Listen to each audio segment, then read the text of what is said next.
Cool. And we're live. What up, Cam?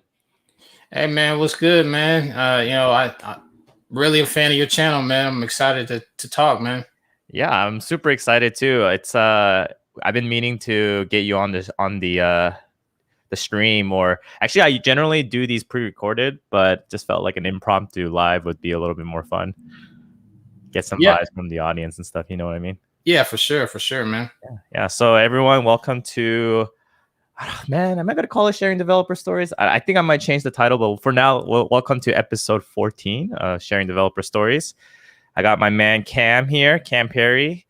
He's also a web developer, but beyond that, I don't know too much. So why don't you give us a little intro about yourself? Yeah. So, I'm like you said, I'm a web developer, but I always tell people I'm probably more of a creative because like I'm always doing a whole bunch of different things. Like, I do web development, do freelance work. Also, I have a podcast called Between Two Divs. If y'all haven't checked it out, definitely check it out. It's probably one of the most important podcasts, especially if you're a person of color. So definitely check that out. We have a lot of great guests. And also, we'll talk about this later, but I'm working on a reality show called the Hackspot, which is probably the most important and probably the coolest thing I've ever worked on. So we can talk about that later, but that's a little bit of kind of about me. And, also we can talk about my journey too later on, but that's a little bit. No, yeah. I mean, let's talk about your journey. But before we talk about that, I am kind of curious about Between Two Divs. How did you come up with that idea, and what was like the motivation behind it? Yeah. So like usually like I'm sure you can relate to this too because you're a developer as well. But like I'm always thinking about like solving problems or stuff that I don't see a whole lot of. So Between Two Divs was like something where I was like, man, I'm not seeing a whole lot of people of color that are highlighted, in the media. Like, you see a lot of lists to talk about, no offense to anybody that's white, but y'all know, people that are white, they get highlighted, but then you get these people that are black or Latino or whatever, and they don't get, the same recognition. So I wanted a platform where people can be able to showcase what they got going on and also be able to, maybe make a few bucks too, because like it's always important to also showcase that, but also at the same time people can see that there's people like them that are in the industry. Because a lot of when I grew up, at least where I'm at, I didn't know anybody that was doing this type of thing. Like I thought you had to be real smart to be a web developer, but really there's people that are not the most intelligent people in the world, but they're making six figures. So I just wanted to show people and tell people, hey man, you can do it. Like I know people that are, like I said, not as smart as me, but they make way more money than me because they actually applied the skills, learned, and actually achieve something. Because I think the hardest thing about web development is just starting. So once you get started, I don't think it's that difficult to make an income for yourself. Yeah, that makes sense. Hey, you got some big fans here. We got Will Johnson saying, yo. Hey, it's good, Will? We got Oscar Reyes saying, what up, fellas? And of course, good, Oscar? he says, hello, Cam. But hey, so quick question about the Between Two Divs. Like, is it more of like a highlight on someone's story, or is it more on the strategy side? How did you kind of cater your like podcast? Yeah. So it's kind of interesting because I think when I first started, I was just going to do straight interview style, but like kind of like what we're doing here, like I kind of made it more of a conversation. So like every episode is a different beast. Like sometimes we may just do straight, just asking questions and based on who the person is, and sometimes I just go in different direction. Like I'm the type of guy where if you ever meet me in person, and most people that will, if you ever get a chance to meet me, I'm real spontaneous. Like I really don't have like. I have like a set plan of what I'm trying to do, right? But a lot of times I don't follow that plan, So I don't go completely off the path, but I'm not a guy where I'm gonna be like, I gotta do this thing by this date, or stuff's not gonna work, Yeah. So, and I think it works perfectly because I don't think there's enough podcasts that are like that. Yeah. A lot of podcasts, they either teach you something, and there's nothing wrong with these podcasts, by the way, or they do straight interview style. You don't see a lot of podcasts that are just having regular conversations, like we're amongst friends, and it feels organic. And I think a lot of people love that type of thing because I think that's what more podcasts are doing. It like I don't know if you listen to the Rory and Maul podcast. They were on the Joe Budden podcast at first, but then they had beef, and now they're kind of doing that conversation style too.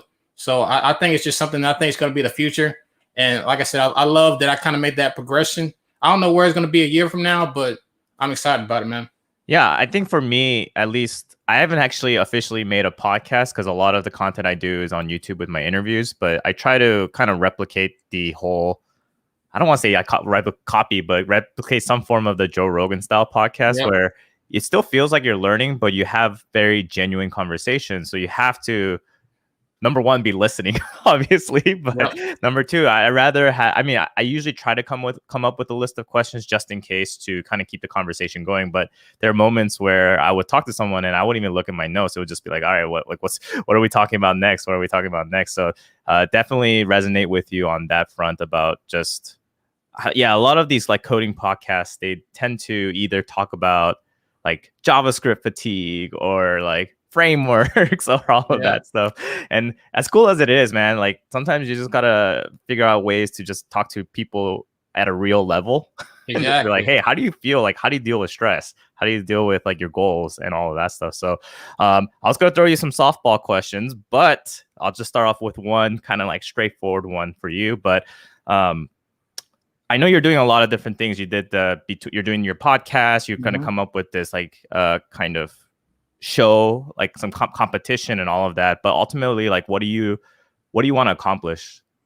So I think and it's kind of funny you asked me that, because I think a lot of my stuff I'm doing now is kind of going towards that same path, like because I think the podcast was like maybe step one of what my actual like end goal is, which is to get more people like us in the industry, because like I mentioned before, like that's a big thing for me. And I think if I can get to a point, and like I said, we'll talk about the show later on, because I think it kind of is a good segue to that.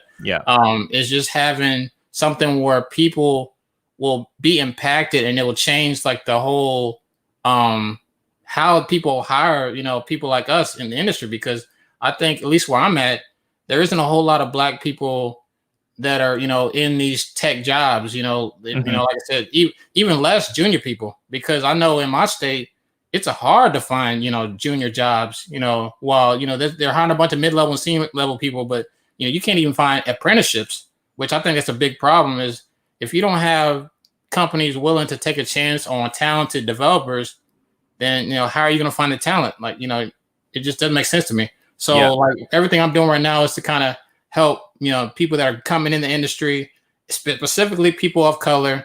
And if I can do that, man, like, sky's the limit. Like I don't care about the money. I just want to help as many people as I can along the way. Yeah, I mean, I love that you're just trying out different strategies. It's not the typical strategy of like, oh, I'm going to build a course, or I'm going to just do like a YouTube tutorial or whatever, right? Like I think we have to come up with different ways to either influence or figure out ways to get like motivate people to say like this is possible. And hey man, you have a lot of fans here. Shout out to Cam doing his thing. And love Cam's podcast. He's a great. Hey man, I gotta take some notes from you, obviously, because maybe there's something that I need to do better on my end. But hey, thanks again, Will. We got Serena Lee in the house. Yeah, she's a big TikToker. if you're looking into learning about kind of like a Silicon Valley parody type deal, but it's kind of also true. Go watch her TikTok. She's hilarious. Yes, I do that a lot, fortunately or unfortunately, but people know that I'm listening. So, I mean, I think overall, like talking about your life, and even if it's not about specifically like, oh, what framework are you using or whatever like that, I think it's important to know that, hey, Cam, or even like me, we are web developers or we are software engineers, and we don't have to be that, to your point, like that person that's only studied computer science to get into software engineering. And what do you think is like the biggest blocker or roadblock from someone of color trying to get into this industry? Like, is it more of something that needs to be addressed earlier in someone's life, or is it kind of just in general as you get older it's just harder, or is it a mix of both? Yeah, that's a good question, man. Like, I feel like a lot of it is we're just not teaching these people these things. Like, I know, like with the pandemic, like I haven't had a chance to do this, but I want to go out to schools, and they don't pay me nothing, by the way. Like, I just want to actually go out and actually tell these kids, hey man, like I know, you look thinking about going to college. I'm not saying you shouldn't go to college. This is always a big thing I always tell people, like, because people always, when I say college, they always tell me, man, you're hating on college. No, I'm not. I'm not hating on college. But I'm saying, if don't acquire a whole bunch of debt if you can't get a full ride. If you can't get a full ride, you got to weigh your options. Like, you honestly, if you can't get a full ride, I tell you, don't go to school. Like, just, you can learn all this stuff and get yourself a decent paying job, no matter what path you're trying to take, by the way. And, and then you'll be better off, because I know the biggest mistake I made is I went to college, acquired all that debt, and I'm still paying that off. And I wish that I would have just went the route where I learned on my own, figured out, what I wanted to do, and then, made a good living for myself, as opposed to you being 30, 40, $50,000 in debt. And then you're wondering, man, like, maybe I shouldn't have done that. So if I can teach these kids, be like, hey, man, there's another path for you where you can make a good living, probably more money than anyone in your family's ever made, which I think that's the most important thing. Because, with web development or a tech job in general, you can make generational wealth. Yeah. And that's the big thing that people just don't teach. They don't teach about that stuff in school. So if I can be that person where they can have another option that's available that they know about, then, like I said, it changes their life. And you never know. They could come back to me 2 or 3 years down the road, be like, hey, man, I heard you get this talk at my school. Like, like, let's have lunch or something because you changed my life. Like, I think stuff like that is so awesome. And if I can be someone's success story or part of the success story, then I think that I'll be the happiest person in the world. Because when I see people on the internet, when they say they got their first job or they made their first 6-figure salary, I'm happy for them. Even if I don't like the person, I'm still gonna be happy, because I feel like, you should never be hating on someone else's success. You should just be celebrating the wins and then try to win more yourself. Right. Yeah, I mean, I put the title as like helping developers grow, but sometimes I feel that even in the beginning, you don't even know if you're capable of doing it, right? People think that you need to have some like strong math degree. And I've been coding for about 6 years, and I very, very rarely use any type of like algorithms or mathematical equations. And it's just this misconception to think that, oh, like this is only for a selected few to get into the software industry. So I think what you're doing is really amazing. And if you are able to kind of like, I've done one-on-ones too as well. And just being able to influence and just see someone go from not being a software developer to suddenly, to your point, like making generational wealth, it's just amazing. And one thing that I would also emphasize is that, like time is so important, and what you do with your time is really important. So like you could be working the same amount of time as someone else, but as a web developer, you could be making that 6-figure salary. So what you do with that time is really valuable, right? So just being able to like just compare person A to person B, and like person A just doesn't really believe in themselves and it doesn't pursue web development, and the person B spends all that extra time to study web development, and eventually gets that job. Like it could just be so much of a big difference that like as they may be growing the same financially, but all of a sudden you just see this like amazing growth for person B that's committed the time and was willing to like believe in themselves to do it. So if you're able to kind of instill that on someone that's younger earlier, I think that's really good. But to your point about also like college and all that stuff, I also went to college and I did accrue debt, but I think it's definitely like a personal decision, something that you have to like weigh financially. And it does. I know a lot of friends that are still paying it off, and it sucks, but one thing about coding, and maybe you could agree or disagree, but like it's not like being a lawyer or a doctor. You just like you don't need to have those everything. All the content's online and it's free. So like I think people just need to be exposed to it. Yeah, you made a good point about that, because I know that at like it's not necessarily college, but I went to a boot camp as well, and I know Joe talks about this all the time. Like I know for the longest he was killing me because I went to Lambda school. And I pay, it costs like, I think now it's $30,000 for the boot camp. And like me personally, it probably changed my life. Like I know like I probably paid a high price, but I feel like I wouldn't be in the position I am today without that. And I think that's another thing people also got to look into. Like, well, whatever you're doing, will it get you in a better position? And like you mentioned, a time thing. Sometimes it may take you years before you see the result that you were looking for. But Yeah. if you make that decision, you take those calculated risks. Because that's what I did. I took a calculated risk. Like I was like, hey, like I think this could change my life and help me be in a better position. I didn't think of being in the position I am today, but Hmm. I knew for a fact, I was like, man, like this is the last key I need to be able to get to where I want to be able to do the things that like I want to do and not have to worry about having to answer to nobody about, hey man, like, because I think the big thing also is, we don't want to, at least a lot of us, I don't know about you, but I don't want to work for somebody the rest of my life. I want to be in a position where I can retire early Hmm. and do what I want to do. So, anyone who's listening, you know, start early. Like if you don't have to quit your job, but start trying to make some side income as early as you can, because having only one stream of income, you don't want to be stressing about it. Because like last year with the pandemic, like, people that only have one stream of income, they were struggling and panicking. Yeah. And, you don't want to be in that position. Like, obviously, things happen, sometimes, your money runs out, but just start as early as you can, because I think you're going to thank yourself in the long run for doing that. Yeah, that makes complete sense. For you, I know you mentioned something along the lines of like a lot of people of color just aren't exposed to it. How were you exposed to web development? How did you know about Lambda School? What kind of got you into that? Like, hey, I could possibly do this, and I just need to take that leap of faith and try it out. Yeah, man. So like I say this story probably all the time, but I'm gonna say it again.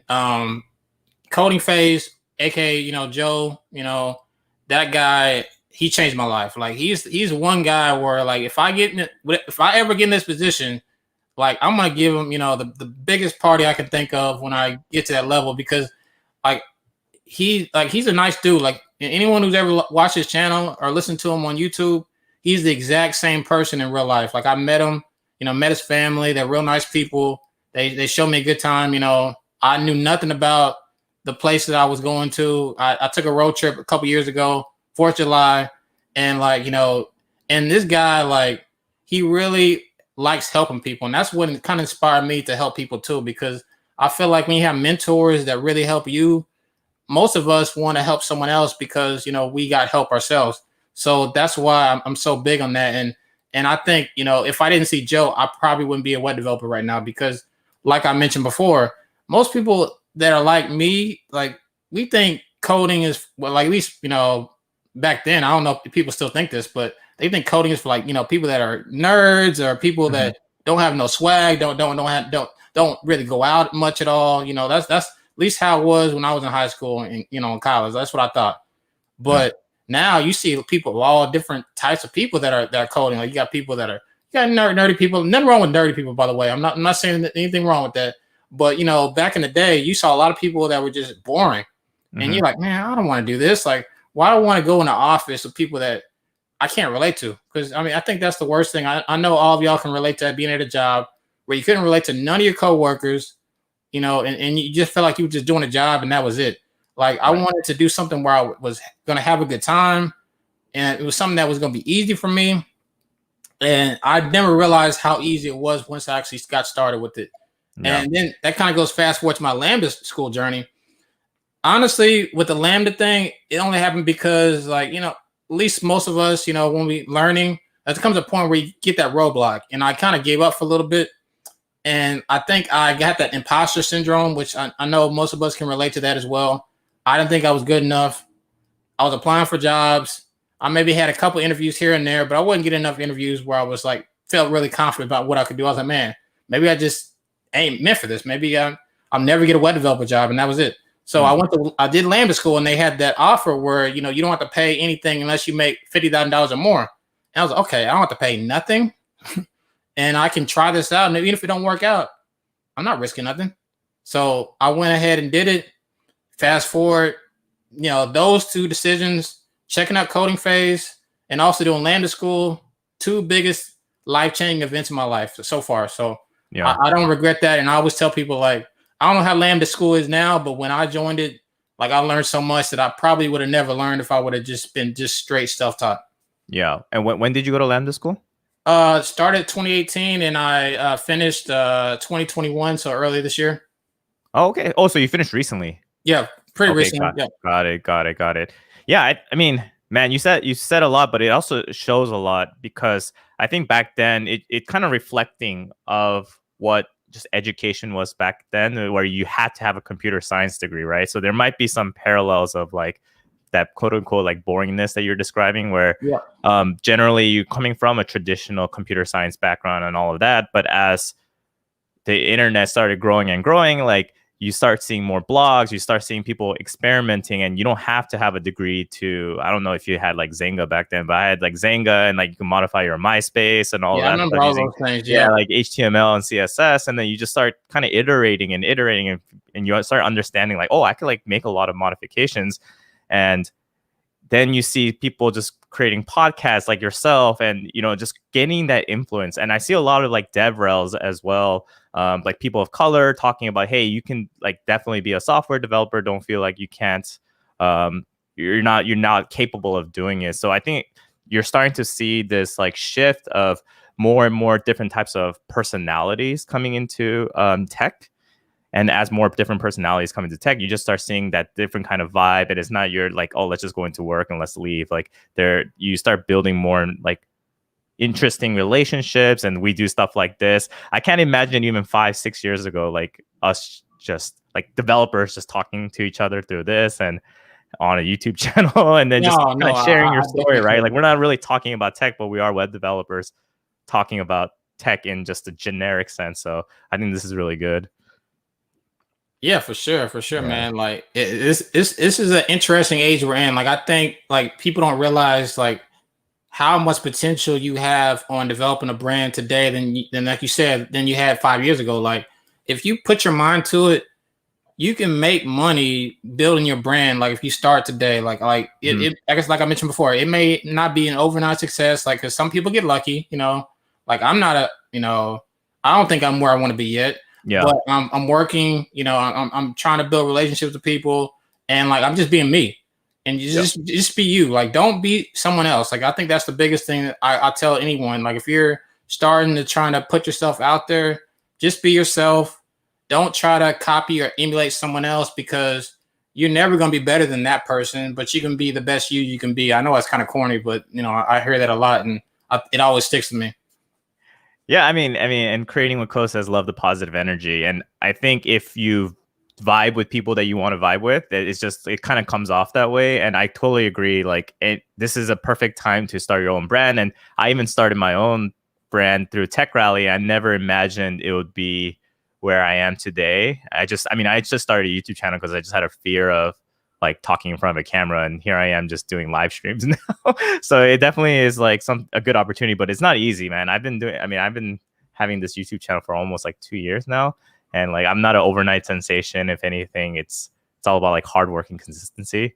Yep. And that's why actually, even with my own YouTube videos, like I try to always kind of talk about my own like YouTube experience to coding, because I see so many similarities where I think the main point is that if you keep being consistent, then you're gonna progress, right? No matter how slow or fast it may be. But if you stop doing it, then it's gonna, like, of course, like you if you give up, then it's not gonna work. So I think ultimately you have to know like why you want to do this, and like what keeps you going. And that's kind of why I asked you that first question, is like, why do you do what you do? Is like, what is your goal? And knowing what your goal and knowing what your why is really important. So yeah, I mean, I guess this is like a perfect time to segue into kind of your future experiment. Yeah. So like the hackspot is something that like it's on. Like I know you talked about 2 years with the YouTube thing. This has probably been idea I've been thinking of for the last year and a half. Like like that's how long it's been for me thinking about this. And I think this is also something I always tell people. Like if you have a good idea, like try to at least experiment and try it out. I see some people that have a good idea and they never execute on it. Hmm. Like, and I'm like, man, and then they always, almost always they regret it later on. They're like, man, they hear about someone else coming up with that same idea, right? And then the person's making, I don't know, millions of dollars. I don't know. Like I'm just throwing an example out there because you always hear stories about this. So I was like, man, like, and I remember I mentioned before earlier on this I guess this stream, and I'm talking about how remember how like you always think about like what are you going to do and how are you going to get there? And this is something where I'm like, man, like I got a decent idea, I think. You know, I'm seeing a lot of people that are having trouble getting jobs. Why don't I create something where I can showcase the talent and people be able to see exactly what they can do?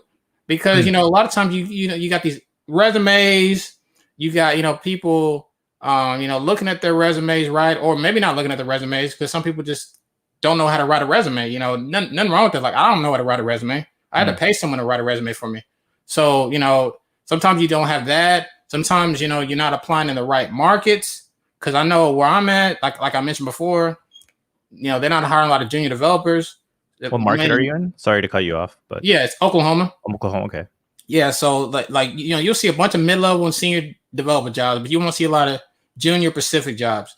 So I was like, man, how can I create something where people can see what they got, and if they have the skills, they'll take a chance on it? Because there's people that are junior developers that are probably just as talented as some of the mid-level people that are applying for these jobs. I think sometimes people get so caught up in what level people are. That's why I try not to say junior, but for this, I'm saying junior because this is specifically for them. Because I don't want to have something where I'm doing a competition. You got a bunch of people that are really skilled that are competing, and it doesn't really help them that much. Like, you know, maybe it helps them a little bit, but I want people to be able to showcase their work that maybe don't get the same opportunities. Because I think if you have something where people can see what they can do, and it actually, you know, they're all talented people, it will change the whole process of how people hire developers. Because if you got like 5 or 6 people that are competing that are good enough and they're all, you know, getting high marks from the judges, then you'll be like, man, why don't I use this hackspot as an idea for me to be able to tell the people that are maybe, you know, prospective candidates, right? They'd be like, man, like send these people to the hackspot and I'll be able to vet those people on my show. So then you'll be able to see, okay, this person got skills. Let me throw them an offer instead of you having to go through the whole interview process. So it's kind of like it's kind of me kind of breaking how the hiring process is done today with the hackspot. And, you know, like we're gonna have a bunch of judges, 3 judges. It's gonna be pretty much like Shark Tank, where they showcase their website, you know, pretty much tell people how they built the website. You know, and they only have 24 hours, like a hackathon. And also, I think that's another thing. You know, you apply for jobs, you get feedback from the people that are doing the interviews with you. You actually get real feedback. If you're not ready for prime time, you're going to have real feedback people can give you, like, you know, ready for prime time. You have some. I think you're cutting in and out. I think your internet's like not stable at the moment. Oh no. You still there, dude? You're just getting to the finale and all of a sudden the Wi-Fi is not complying. All right. You gotta plug that. You gotta plug that Ethernet cord, bro. Yeah, like I know for some reason this computer that I have that I'm using right now, it'd be kind of. Oh no, Andy's gone. Oh, Andy's back. Let's see. It's so funny because usually it was my internet that was always so bad, and eventually I had to decide to make the executive decision and plug an Ethernet cord from my living room to my room. Hey Cam, how are you doing? Hey man, my back. You back? You good? Yeah. I'm good now. Yeah, I'm probably gonna have to do that because I know, like, for some reason this is the only computer I have in this house where it does that.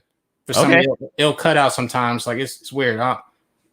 No worries. So I think you're talking about kind of breaking traditional ways of the hiring process, and if you were kind of to do it through the show, then I think you kind of started cutting off there a little bit. Yeah. So like I'm with the whole thing with the hackspot is I'm trying to break the traditional way of how people hire, because I know, you know, right now, you know, people are doing this long hiring process, most companies, you know, right?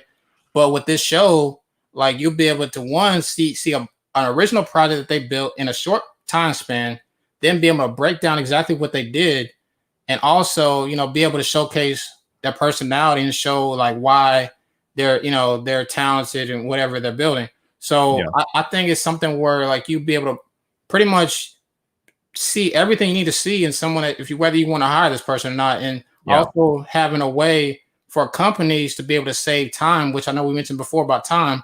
If you can save someone time and also be able to give someone feedback, for one, it's good for the employer, and two, it's good for the prospective candidate. So I Mhm. think it's a win-win. It's something that like I don't even know like how big this could be, but there's so much potential in something like this because I don't think anyone's doing anything like this right now. Like that's how big this I think this potential idea could be. So I'm excited about it, man. Yeah, I mean, I think there are a lot of exciting parts about it. And, unfortunately, I like the engineering in me always thinks about like, oh, wait, you can't do it this way or you can't do it this way because not for your idea, but in general, I always think like that. But I've been kind of trying to shift my gears internally. And I feel like I put my own, and we call it in the Asian culture, we call it like bamboo ceiling on Yep. ourselves, where we say like, oh, we can't do this because of this, or we can't do this because of that. But I think your idea in general is like really good because it's so different. And to your point, it's you're just trying to get a good idea of, is this person good enough to or worth hiring, essentially, right? Exactly. So I mean, and if you can kind of figure out a good way to showcase their skills, and at the same time, I think a lot of times the gripe that I get from a lot of prospective like interviewers is that they feel too pressured, right? They don't feel like they're in a comfortable situation to kind of showcase their skills because either it's like a 1-hour interview or like a 30-minute like coding speed challenge. But in your case, I think like having this 24 hours to kind of work on a project and build something that's a little bit more meaningful because you spend quality time on it is a great way to kind of do it. But yeah, I'll be interested in like the rules and all of that stuff once you get that ironed out. But at a high level, yeah, I think you're really addressing a problem that exists right now in terms of hiring. Yeah, for sure. And anyone who's trying to enter the Hackspot, like, the site is live. You can go to hackspot.tv or you can just email me at cam@betweentwodibs.com. I'm looking for people right now. So, and I know, like you probably already know this as well. Like season 1 is probably not going to be how it's going to be for season 2 and season 3. Mhm. Season 1, we're going to make this all virtual because of the pandemic, but hopefully by like season 3, we'll have it in person. And like I said, man, like, anyone who enters, I guarantee you're not going to regret this because, like I said, I'm putting a lot of time, putting my own money behind this. And it's something, like I said, I'm trying to start this fall. So hopefully, y'all support, because like I said, this is going to be something that I think is going to change a lot of people's lives and probably change my life as well. So I'm excited about it. Yeah, I'm really excited as well. And if you ever need like a guest judge or something, please let me know. That'll be kind of cool. Yeah, for sure, man. Yeah. How are you gonna? I mean, obviously, we're talking about time, but how are you gonna balance out the podcast stuff and this stuff? Like, have you made a new episode recently? I don't think I've seen one. Yeah. Like I got I think right now I got 5 episodes in the queue. So like I try to record like at least 3 or 4 episodes in advance. So I'm good until, like, if I didn't do any more interviews, I'd be good until like September at this point. Yeah. So, because I try to do it every 2 weeks. At first I did it every week, but I realized I just didn't have enough time to do what I wanted to do. So I was like, man, let me just do it every 2 weeks, put an episode out on every second Monday, and then, just keep putting these episodes out because then I can focus on my other things, which right now my biggest focus is the Hackspot, which is something that, like I said, I'm really going to put a lot of time and, a little bit of money behind it. Because like I said, I think this is like the evolution of what I did with the podcast with this show, a way, like I said, for people to showcase what they can do. And also at the same time, if I can get a bunch of people of color in this competition, it will kind of inspire people that maybe are just starting out or people that maybe want to try it out. Cause like, I'm not limiting this competition to just people that are job ready. Like anyone can enter the competition. And I think even if you just started coding like maybe a week ago, by the time you do the competition, you may learn something that you can take away and use for whenever you're trying to build something else or whenever you're ready to apply for a job. So I know there's people that always ask me, man, do I have to be, the best developer to enter this? No, just enter. Like just like if you're applying for a job, just enter the competition. I guarantee you it's gonna be worth your while. Even if you can just build a simple website that really isn't the prettiest website in the world, you're still gonna get so much meaningful feedback that you can use. And also, it's a way for people to maybe see where you were, and you can document your journey, which I think is the most important thing, is documenting your journey. Like, even if you're, not the most skilled person right this minute, a year or 2 years from now, you're going to be way better than you are now. So just document your journey as much as you can, even if you don't enter the competition, but just enter the competition. Trust me. Like, I don't say this a lot, but I'm telling you, it's going to be worth your while, because I'm having CEOs that are going to be judging this competition. People that make the hiring decisions. So, just do it. Yeah. I mean, outside of the whole like idea and all of this stuff, I feel that, when you are able to get the secret, or that you found this answer to something, right? In your case, it's like, oh wow, like, web development isn't just for XYZ people, like it could be for everyone. I could see the energy and feel the energy of you wanting to kind of share that information. And ultimately, it's like, how do I tell as many people as I can that you can do it? And first, it's through the podcast, and it's through the show. And it's really amazing what you're like trying to accomplish. It's not easy by any means, but nothing comes easy in life, right? So I'm rooting for you on that front, man. I appreciate it, man. Like, and same with you. Like, I know you got a lot of stuff going on, and like I said, man, like, I've been following your journey for a little bit now, and I know what you're doing, man, is something impactful too. Like I appreciate everything that you've been saying about me as well. Yeah, man. I think a lot of times I like vibing with people that have like similar interests as me, specifically of trying to help people, because at least with my channel, what my motivation was, man, I wish someone would give me this advice when I was trying to get into coding. And I just randomly like stumbled on a YouTube video that his name was like the New Boston, and he was just coding at that time. But there wasn't any type of people that would just be like, hey, like, you should get into web development, or hey, it's not that bad here.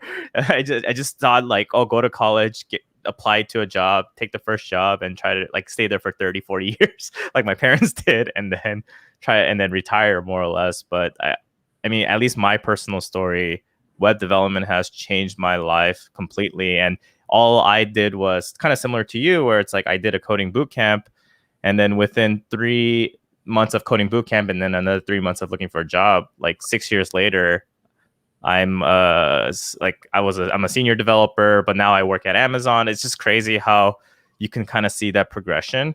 And I mean, I think one thing that I like to try to emphasize is that it's like a journey, and not just like, oh wow, like I just became an Amazon developer after just 1 or 6 months of coding. It's like, no, I worked for startups for almost like 5.5, 6 years, and now I got to where I am. So I think if anyone can see your story or like hear my story, it's all about like progressively getting to like a certain point, as opposed to just like, oh, why am I not a web developer now? Or why am I not a web developer yesterday? So I think that's really important. Like opening up exposure to even new developers through your show, opening up exposure to more experienced developers. Either way, ultimately, I think you're just trying to help them get a job. So I think that's important. Yeah. Exactly. Yeah, man. So beyond the show and beyond the podcast, what else do you like to do? Like, do you want to kind of go to those schools like you were talking about, or how are you gonna like balance out your time? Yeah. So like, I think what I've been doing lately is like planning out what I'm doing to all like connect with each other, because I think if you don't do that, then you kind of get off track, which I know I have an issue of doing that sometimes, like especially my podcast. Sometimes I'll get off track and go off a tangent. So like sometimes I have to reel myself in and be like, hey man, I need to just focus on things that will help what I'm trying to do currently, which with the show, like, is kind of like the central star in a way, because like even with like me going to schools, I'll still tell people about the show, because like I said, I'm not limiting this to just, people that are adults. Like, kids can enter this too. Like I want a variety of people to enter stuff like this, because it's going to help them too. Yeah. Even if they're not trying to apply for a job right this minute, if they got talented, I think we're losing you again, Cam. No. Oh, that's- And this is why Joe Rogan does live or in-person interviews with a $1 million studio production. But it's all good, no worries. I'm sure he'll come back. But until then, let's read some of these comments. I was introduced to Joe and his story through Cam's podcast. Man, Cam's podcast must have some good exposure. I gotta figure out how he's doing that marketing and SEO. I'm back. Can you? Slowly but surely. Let's do a testing 1, 2, 3 again. 1, 2, 3. Can you hear me? My back. I think you're back, but then it's slightly lagging. I'm not sure if it's me or. Let me know if I'm not back. Let me try something real. Yeah, I've been told I'm a pretty good singer. So if you guys need any song requests on YouTube live stream, please let me know. Cam will sing it for me. Since he is unavailable to respond, I am volunteering him. What's up, Curtis? Hello.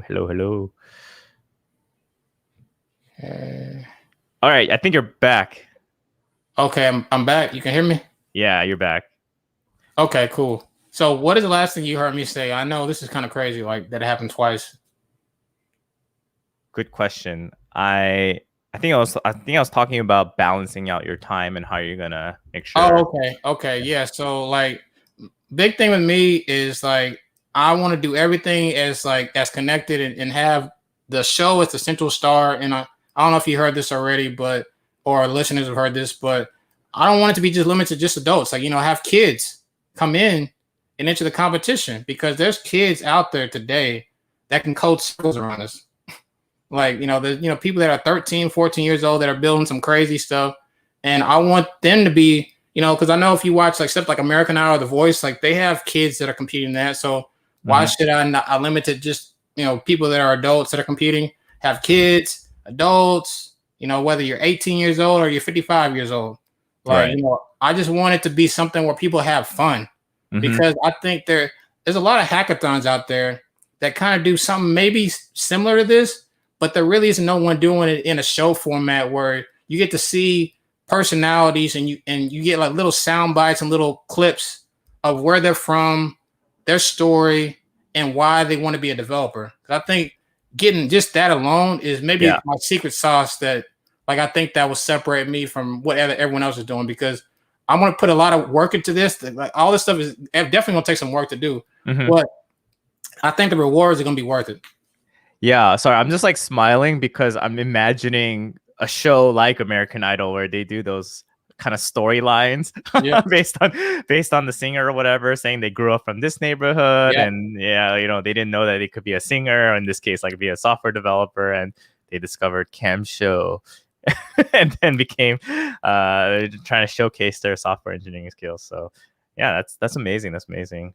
But is there? I mean, I usually ask this when like outside or offline, but is there anything I can do on my channel, or is there anything like you want to request to other people that might have some kind of influence? Like what kind of help do you need? Yeah, I think the biggest thing is if you know anyone who is a developer, or maybe you're a developer too, and you want to enter the competition, promote it, tell people about it. Like I said, that the site is hackspot.tv.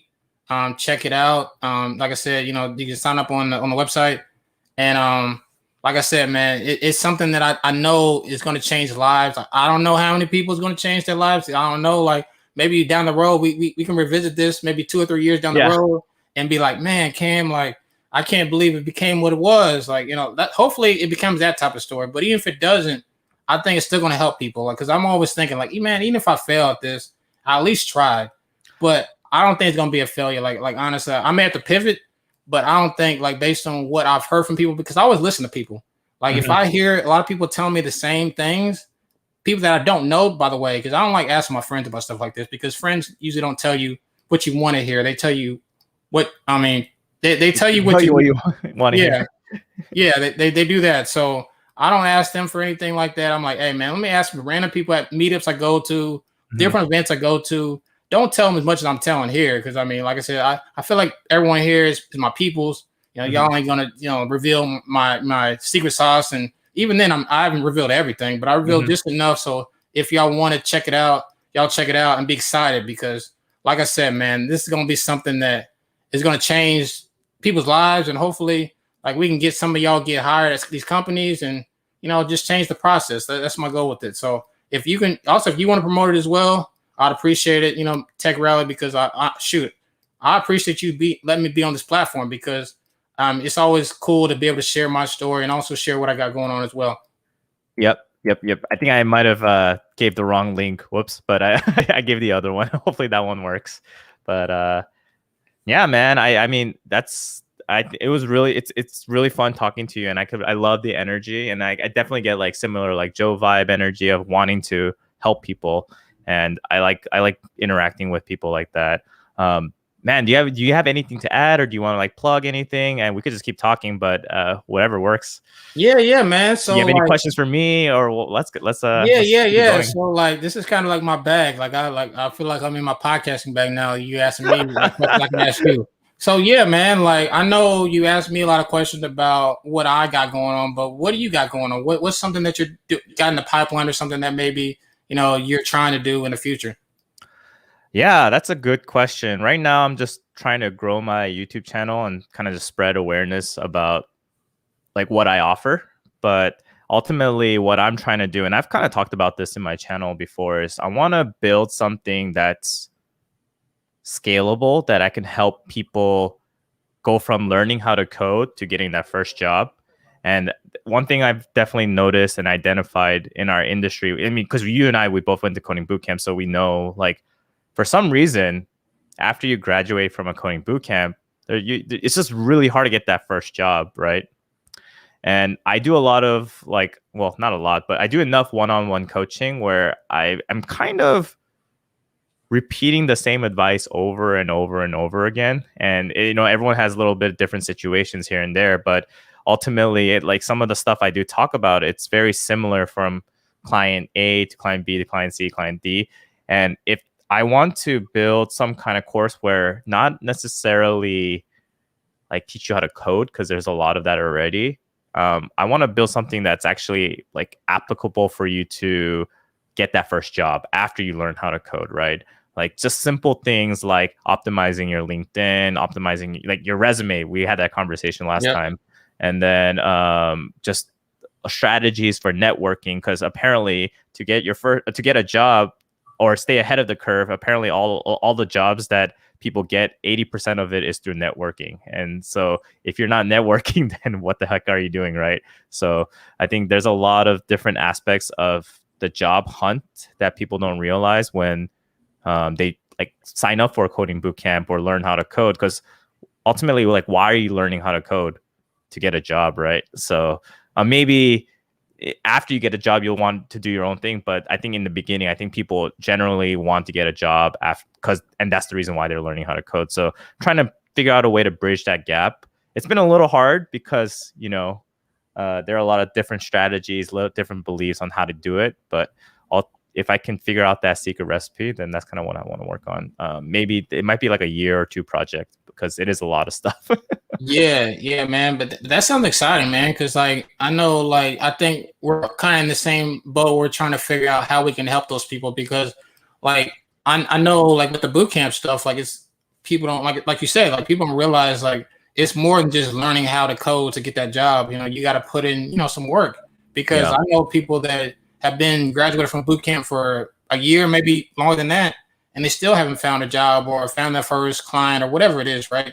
And I think it's just having something where people can see, okay, this is what I got to do, and and people pay money for it. Because I know if you do offer something like that for free, you may get some people that will take action, but a lot of people won't, because they say, oh man, this is free. This isn't good advice. Because I know, like, at least with me personally, like, most of the stuff I pay money for, that stuff I actually use. If it's something free, I may look at it, maybe, just skim through it. But I'm usually not going to be like, okay, let me actually break this down and see exactly what they did. Because, for some reason, like, I know I was in sales. When people see free, they're like, oh man, this advice is like second tier. It's not any good. Yeah. Yeah, that's so true. And I actually put up a paywall on my one-on-one like, because before I was able to do it for free because I didn't have that many subscribers. Mm-hmm. But as it's growing and growing, like people are like asking to do like coffee chats, and as much as I love to do it, I'm sure like we're both very busy, Yep. and I just say, hey, look, like if you want to talk to me, it's like $50 for an hour, and I'm not making bank or anything. It's just more of like a small paywall to say like if you really need help, I will help you, but if not, you can just join my Discord. It's free. Like we could have conversation there. It's not a big deal, right? And I noticed the people that do sign up, those people are very, very motivated. And a lot of times they're I always feel like they're very close to the finish line. They're just missing a few little things here and there. And I don't, I don't have any like reoccurring clients after like the only person that has done it there's only been one person that has done it more than once, and that's twice. So generally, I don't want to have this like clientele base where it's like, oh, I want you to meet with me every single month to like talk to me for no reason. Like if I'm talking to you for 12 months or 6 months, then I'm not doing my job properly. So Yeah. like ideally it's like I come in, like I'll tell you all my strategies that I think is good for you, and then like go on and do your thing. But I think that's super important as well. But yeah, that's like my goal, hopefully, to kind of remove the human element outside of me where I have to do the one-on-ones, and then just be like, hey, like this is what's in my head and what I think will help you get a job. Like use it, and then like if you really need to have a talk with me, then we can have like a separate conversation. Yeah, I think that's so important. It's to like automate like your processes, because I know that's something I want to do down the road too. Like have it where I'm not having to be the face of everything, where I can be like, okay, like I already got all my systems in place. Let the systems do its work, and and I just sit back and I watch how everything happens. Because I know I say this on my podcast, but I haven't said it here. But my goal is to everyone that I hire, with my business, I want them to be Black. Just because, like I said, I want to have more people in tech that are like me and get great jobs for, people like myself. Because, even if I'm not paying them a whole lot of money, maybe I'm paying them, I don't know what people think is a lot of money, but if I pay them $20 to $25 an hour, that's, for most people, that's all right money. Yeah. So like if I can, help them with that, and obviously the business grows, and, if the show takes off, like I can pay them way more than that. But just starting out, I mean, I think that's going to change people's lives and be like, hey man, this person gave me an opportunity, gave me a job. Let me tell more people about what this guy's doing. Yeah. Because I think just creating jobs for people and making it so that they're not having to struggle to make ends meet is important too, because so many Black folks, and I can't speak to other races because I really don't know like kind of how everything works, but I'm speaking from my experience. A lot of them are struggling to make ends meet, especially last year with the pandemic. Minimum wage is not going up, for most people. And, you're having to, barely get by. Because I know I used to work at a thrift store and I was making $8 an hour. $8 an hour is not enough money to survive anywhere. So, if I can do something where I'm paying them a decent wage, a livable wage, and where they can, at least be able to go out and take their mom or their boyfriend, girlfriend, or wife or husband out on a nice date, like, I'll be happy with that, man.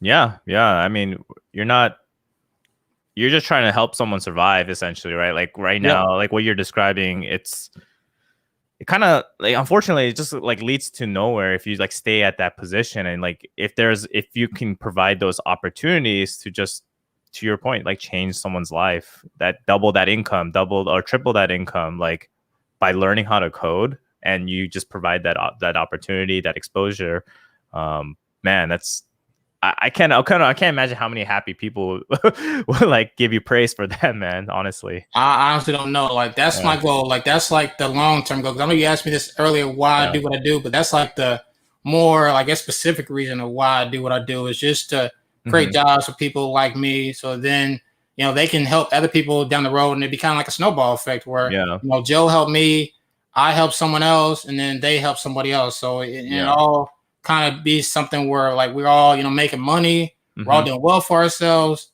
and maybe down the road we can all be on a yacht or something and be like, hey man, like I can't believe we built this, but we built an empire here, based on what you did. Right. Do you try to share this stuff with your friends? Are they reciprocal? Like do they take it in, or is it just kind of you kind of are more Yeah, towards someone like the other crew at this point. yeah, yeah, yeah, yeah. Have you preached enough where they're like, hey, Oh Cam, we don't want to man, hear this anymore? you asked me a question that I didn't expect, but like I know people asked me this years ago, and Mhm. like at this point, like I'm not gonna lie to you, like if we talking about high school and college people, like I tried to get them to learn how to code, like, hey man, I even offered to literally come to the house, but hey man, I'm gonna teach you how to do this, and Mhm. most of them didn't take that action. So Yeah. I kind of like I talk to them every once in a while, but for the most part, like I pretty much have my tech friends, and then I have my friends that I talk to about other stuff, which is basketball, music, Mhm. other stuff. But I kind of separate the two because, like, if I just get frustrated because I know at one point I was like, man, like I'm putting all this effort to try to help these people out, and they're still not trying to find a job or try to make more money because they're only making say $15 an hour, but they could be making $35 an hour easy if they just learn the skill. And it just like, and I'm the type of guy where I take stuff personal if like people aren't like listening to what I'm trying to tell them, Mhm. because you can, like I said, it only takes you like six months to 12 months to be able to change your life, like in my personal opinion. Like, because you don't have to quit your job, by the way. You can literally go like, learn the skills, get a client, make an extra $300 to $500 a month, and that's just minimum. We're just talking just small potatoes if you just are just trying to build a couple websites with people, Mhm. and that's good money for some people, because that's an extra $500 you could use to pay your bills, or like I said, take your significant other out on a date, you go to the movie, whatever you want to do, and it's extra income, like I mentioned before, about having that side income is so important, and Yeah. just having that, if you can make 500 this year, you can turn that 500 a month this year to 1,000 next year. Then next year you can turn it to 2,000, and it goes up and up because the more clients you have, the more you'll be able to charge people because you have other work you can show to your clients to show that you are an expert in your field. Mhm. Because some people think you got to know everything to be an expert. You don't got to know everything to be an expert. You just got to just show that you can do the job. If you can do the job, you can get paid. Because like Yeah. I have Shopify clients where I just started learning Shopify like 4 or 5 months ago, and I'm getting paid now. So like people just got to kind of don't worry about the term quote unquote expert. Just learn the skills. Try to reach out to people that need that particular skill. Get paid, and then man, the sky's the limit for you. Yeah, unfortunately, some people just don't want help, and they just are okay with wherever they're at. But Oh, I think that yeah, also is kind of alluding to maybe trying to address this issue earlier than later, like at a younger age. I think that's yeah, really important, right? Because I don't know. I think a lot of people do get complacent and they don't realize, man, like I could be doing so much more until it's like too late, right? At that point, it's just like you might have, I don't know, like family circumstances where you have to be working your current position, because if you stop working, or maybe you are working but trying to do it part time just doesn't make sense because you have so many other responsibilities that you need to take care of. So I think if anything, I try to do that as well with some of my friends, and I know like other YouTubers like Krishan, he tried to get his brother to start coding, and it's just like, I don't know. I guess it's not for everyone, but if for people that really do want to like change their lives and do it, it's going to take a lot of work, and I think sometimes people don't really realize how much effort actually it takes. So yeah, yeah. yeah. And a good segue to that point is like I know when I worked at the thrift store, like I'm big on like if not even web development by the way, but like if Hmm. people that got talent, Hmm. I will tell them, hey man, like because I knew this one woman that I work with, she was good at making cakes, right? Hmm. But she was working at the thrift store, and I was telling her, I was like, man, you got talent. Like what you should do is you should go on IG, go on Pinterest, and go on TikTok, those platforms, and literally make your cakes and promote it. Because you can make, an easy, like I said, $500, thousand. I don't know how much cakes cost, but you can probably make it, around that much, and then you probably can make more than you're making at this job because if you're making $8 an hour, you're only making $1,200 a month. If you break the numbers down. So like I'm like, man, like you can make just as much or more doing this, and you could then eventually stop doing this and just do full time just making cakes for people because if you're an expert at making cakes, you can charge as much as you want.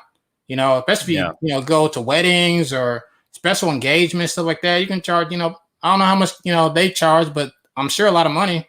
So Mm. like, I'm always telling people, like, if they got a talent, I'm like, I always try to steer them in that direction.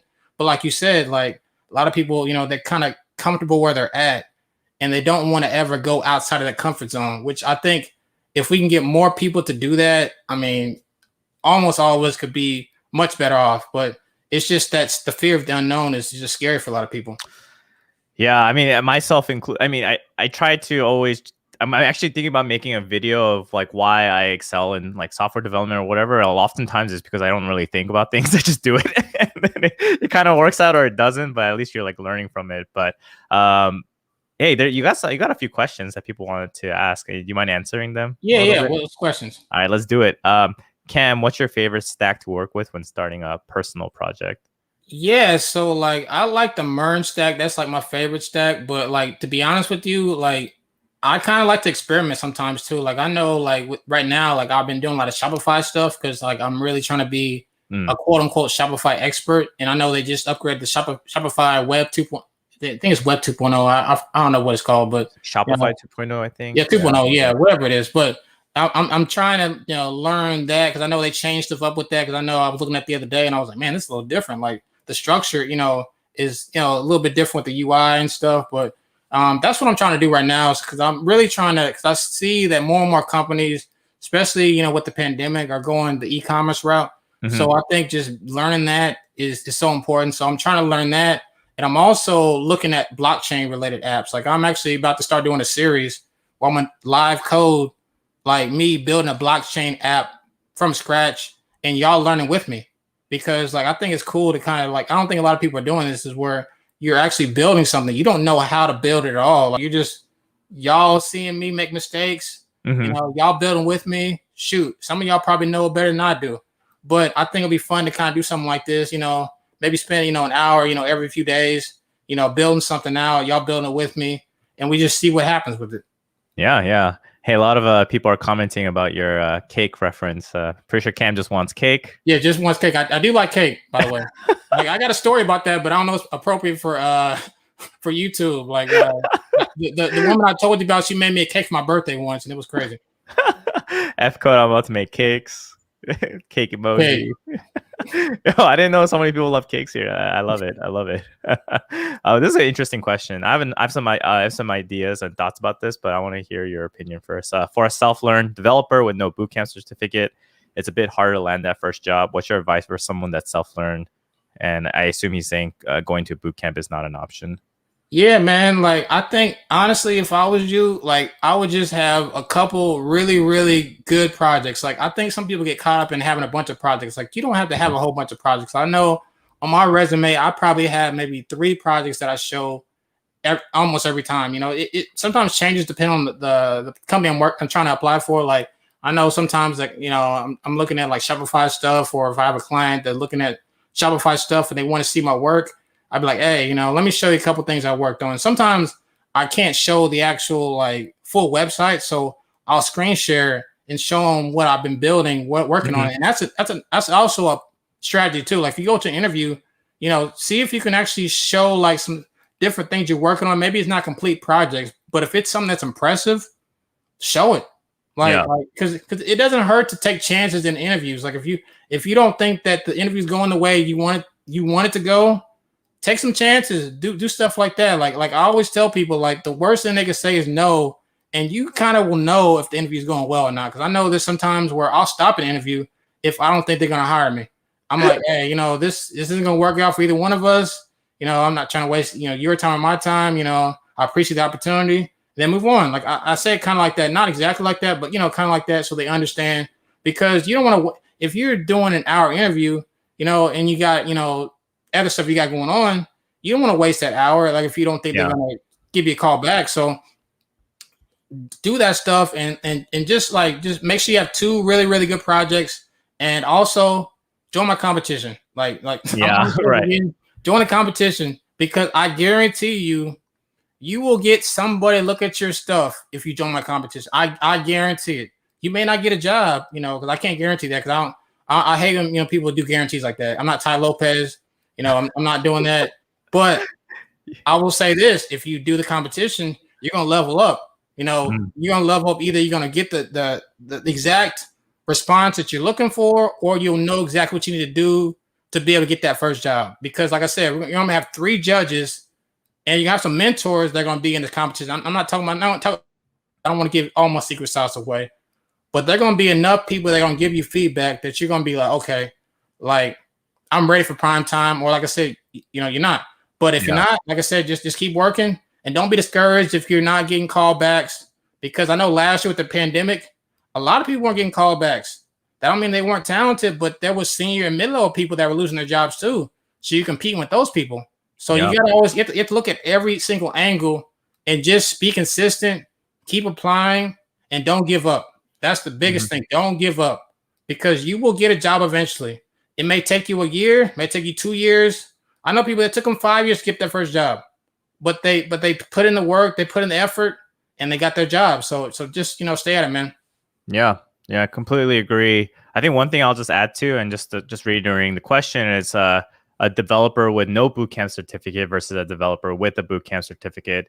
And this might be a hot take, but I think certificates from a bootcamp is pretty stupid. Like, I mean, if you're using that argument, like I don't have an advantage, or like someone has an advantage over me because they have a bootcamp certificate, then you could just say, well, like a bootcamp could say the same thing about a college degree, right, or whatever. But Yeah. ultimately, you're still getting in the job, right?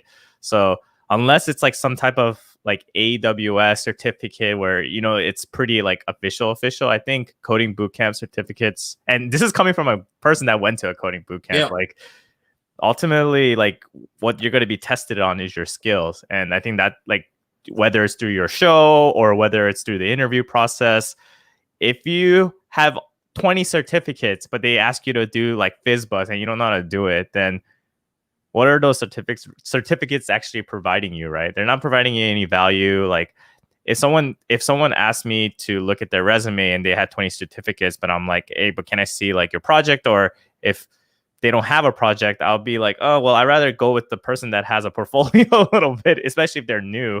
Like, you have no work experience. Like, these certificates don't really tell me anything. It's like anybody can technically just speed run through free code camp and get a certificate, right? So I think one thing that I love and hate about coding interviews is like, kind of if you got the job or not already because of like your technical skills in the technical interview. So I was kind of laughing when you were describing like the, hey, like, let me stop you here kind of thing, because I definitely felt that when I was doing my interviews sometimes, and I was given like technical challenges where I just knew 25 minutes in that I was not going to solve this problem. So at that point, I was just talking to myself, and like, I would even like sometimes like internally or externally curse. I'm just like, F, like, why isn't this working? Or like at that point, like the interview wasn't even there because I just wanted to like solve it.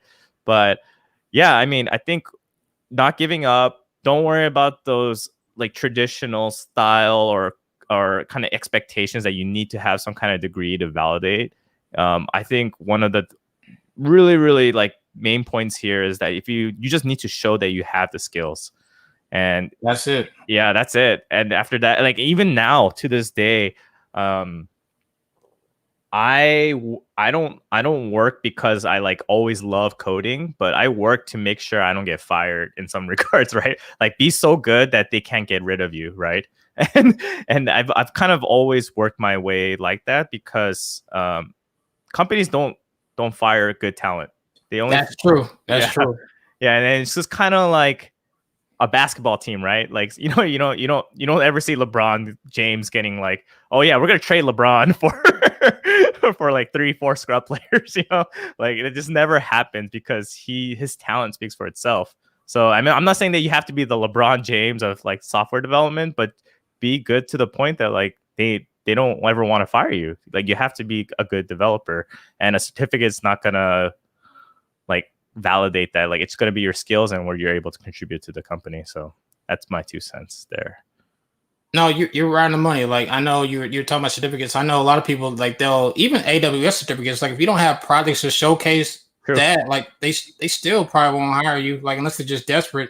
So it's just like, because I know people be like, man, they just stack 20, like you said, 20 certificates. Like, they get AWS, the whatever the cybersecurity certificates are. I don't know what the names are exactly, but they stack all the certificates. They don't have no projects to show that what they can do with those, and then they wonder why they can't get a job. So yeah, you just build good projects, have skills, you'll get a job. Like I said, it may not be overnight, but you'll get something. Like, just don't worry about it.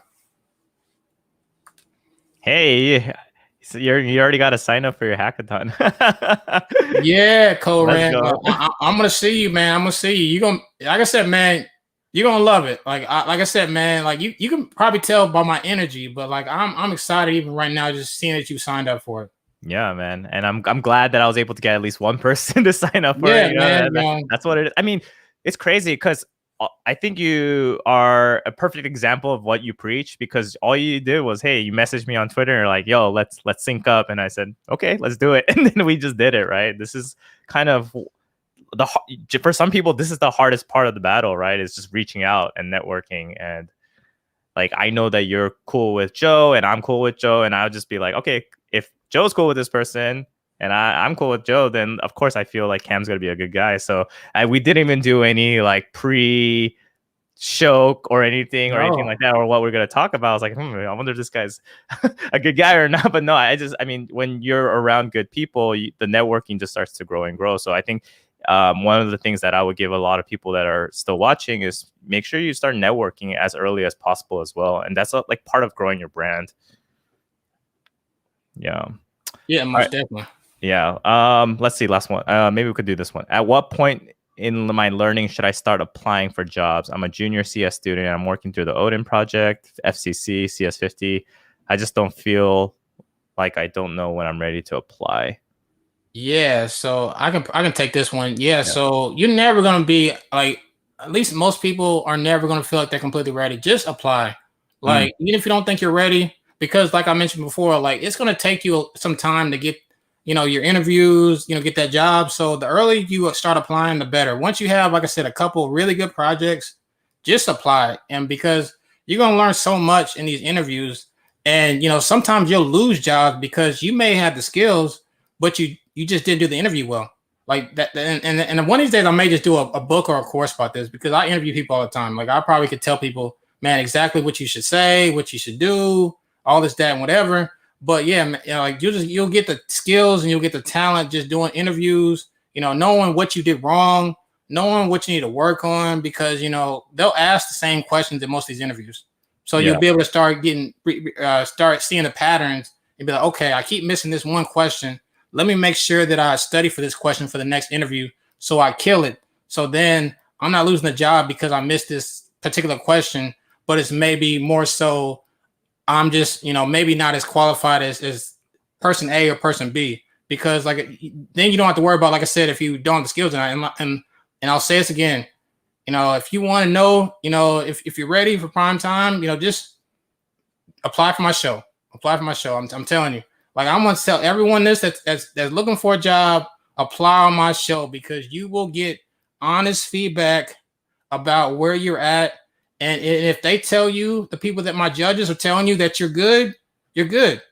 Then it's just about the numbers game at that point. Then you just have to just keep apply, and you'll get somebody because you have the skills, you have the projects, and you have the talent.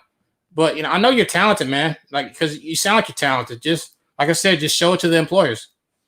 Yeah. I think it might be a little bit of case of imposter syndrome, a little bit. And I actually even encourage someone to apply after their first project, because you just never know, right? It Yep. is a bit of a luck game involved. And yeah, maybe you might get feedback on your first project saying like you're not experienced enough, and then that's when you should start working on your second project and maybe like iterating off of that. But if someone was to tell me that I could get a job after my first project and save like 3 to 4 months while that I would spend building my second project, I think I'd rather take the job.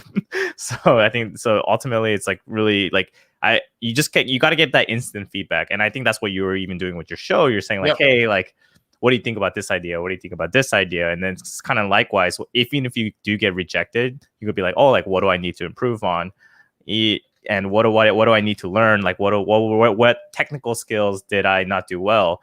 All of that is just kind of like data that's being inputted into your brain, saying like, okay, like I need to study this better, or I need to study data structures and algorithms better. All of these things are like super important.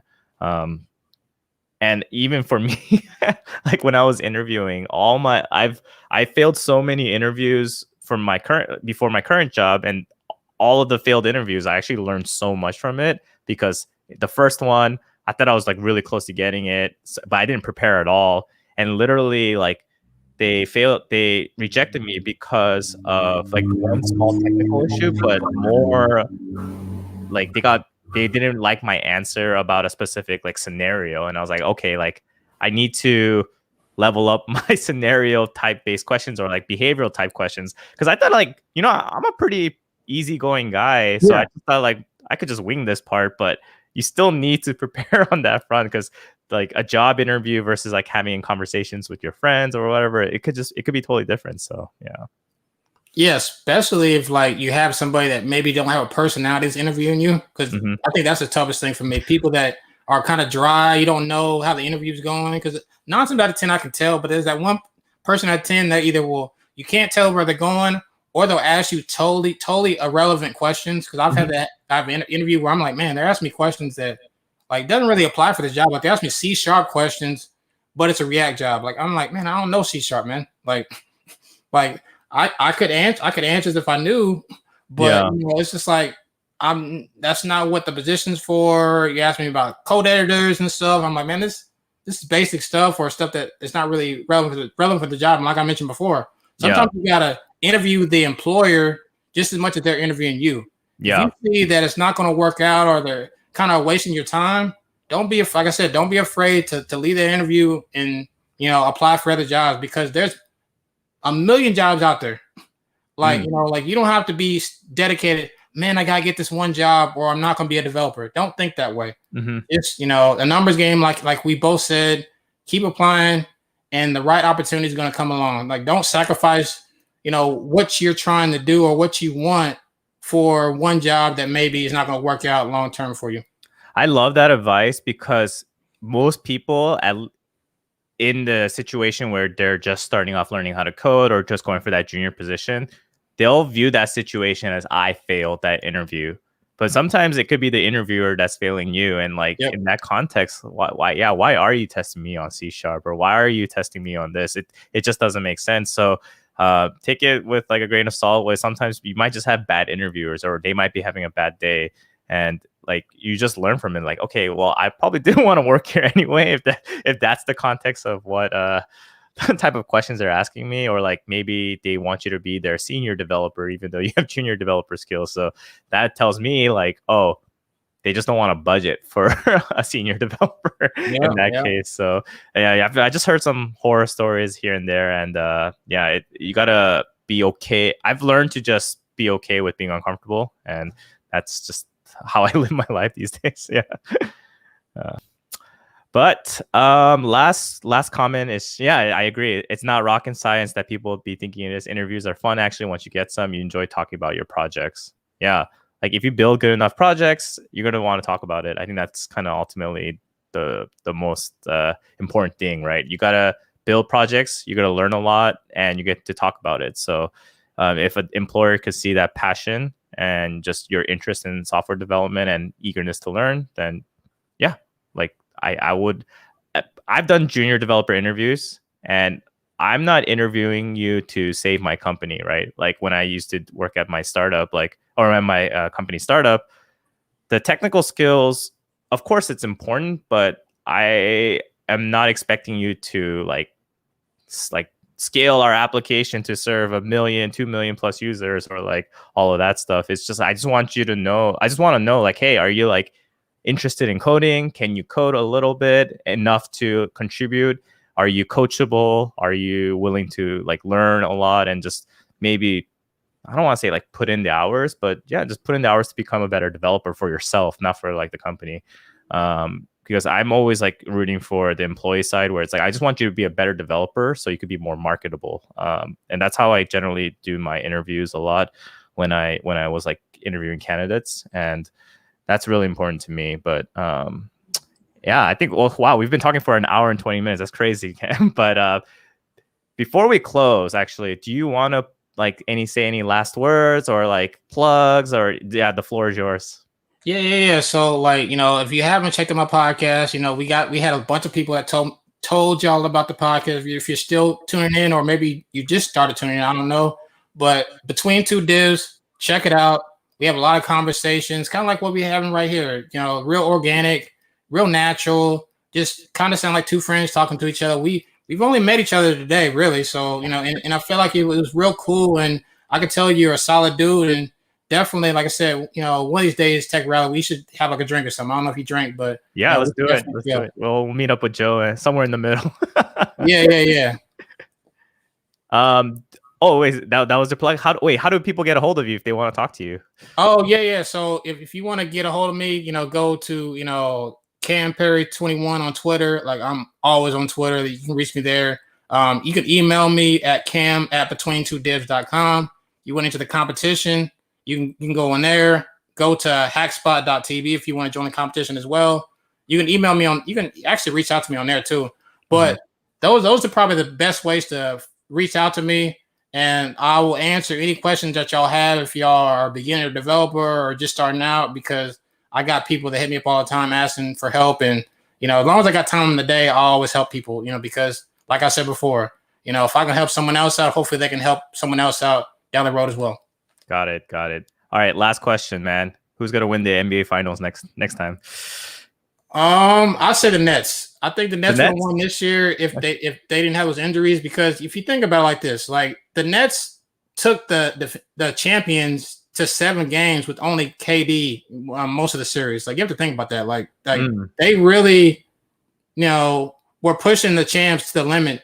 And I think and they actually played them better than any other team that played them this past season. So I think the Nets are the favorites in my personal opinion. And the Lakers, with LeBron always going to be there. You can't rule out Giannis either. But I think this was his year, just because I think a lot of things went his way. Injuries happen with a lot of the top athletes this year.